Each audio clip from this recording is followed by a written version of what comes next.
episode 1608 of No BS Job Search Advice Radio. This is Jeff Altman, the Big Game Hunter. I'm the host of this show, as I have been since November 2010. Yeah, you heard that right. November 2010 is when we launched, and we're coming up on our 9th birthday next month. And today's show is a sweet one, and it answers the question of how can I show references on my LinkedIn? Actually, how can I show references on my resume?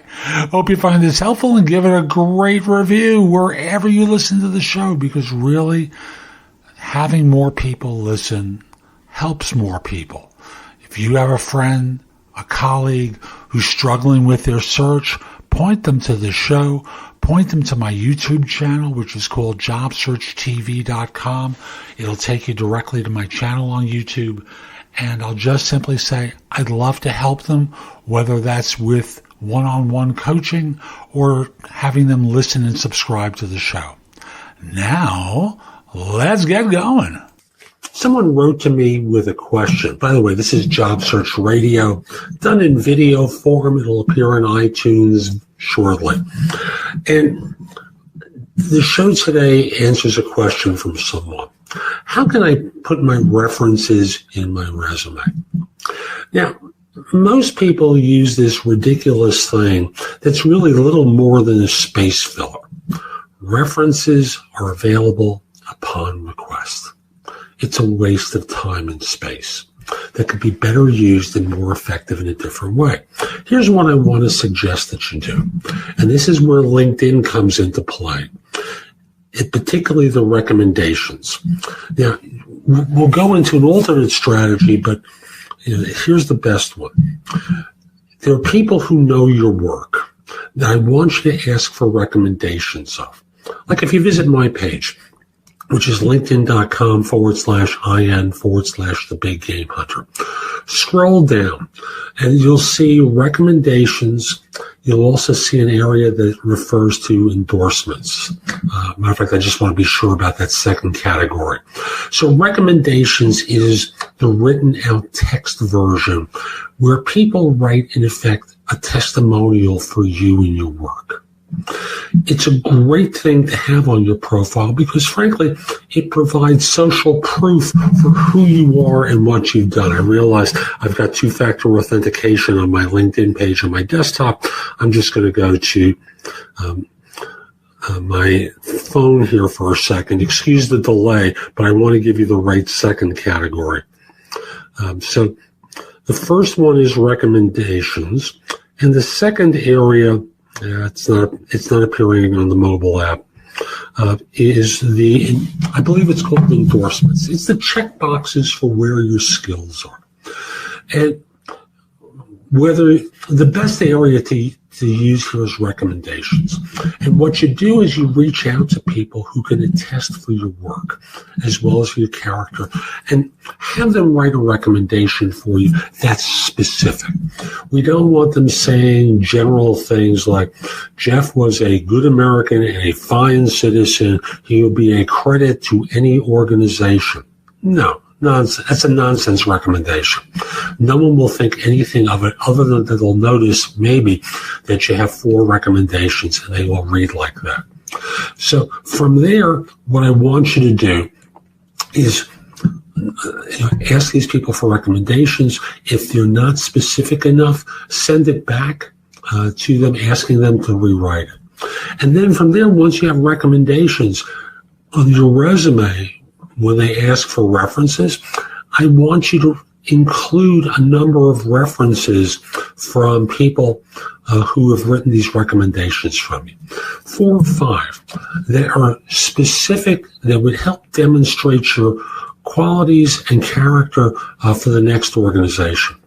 In addition, in the checkbox area, which I'll call endorsements, because I don't remember what it's called, what I want you to do is, if you don't have a lot of them, I want a lot of recommendations. I want you to include, endorsed by 57 people for such and such.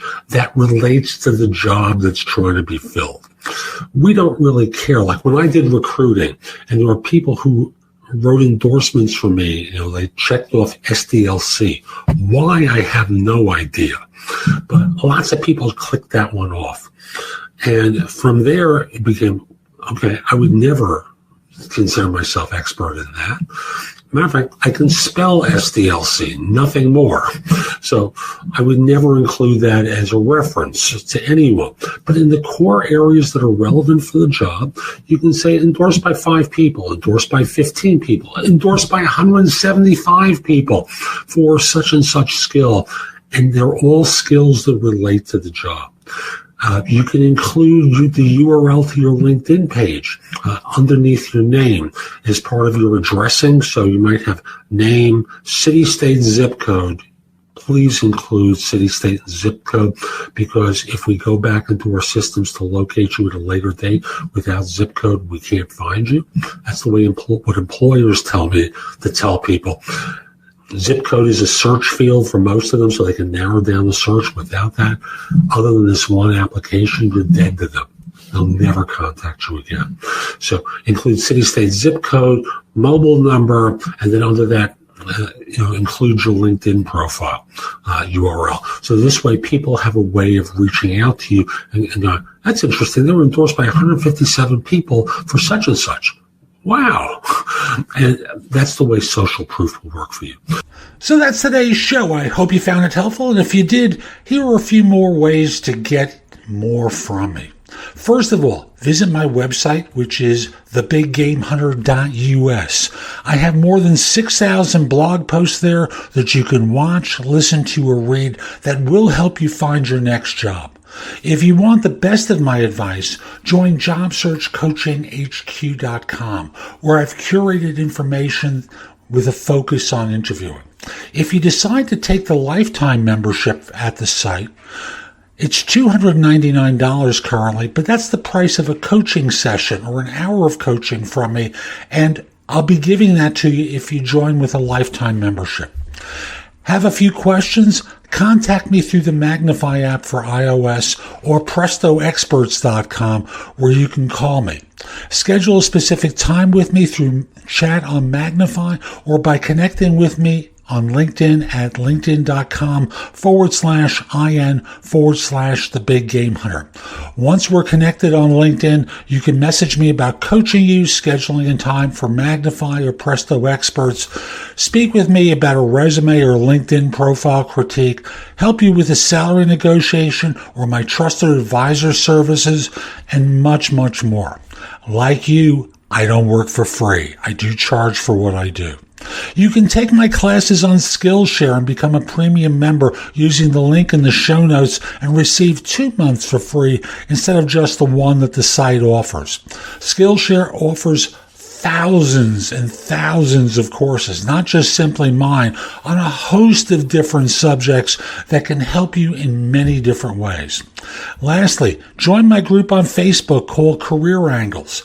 It's free to the first 250 people who join and is focused on helping you do better at work. Information is shared daily, and we're attempting to build a supportive group there. Ask to join. I'm not letting recruiters in at this point. So I'll be back tomorrow with more, and in the meantime, I hope you have a great day. Be great!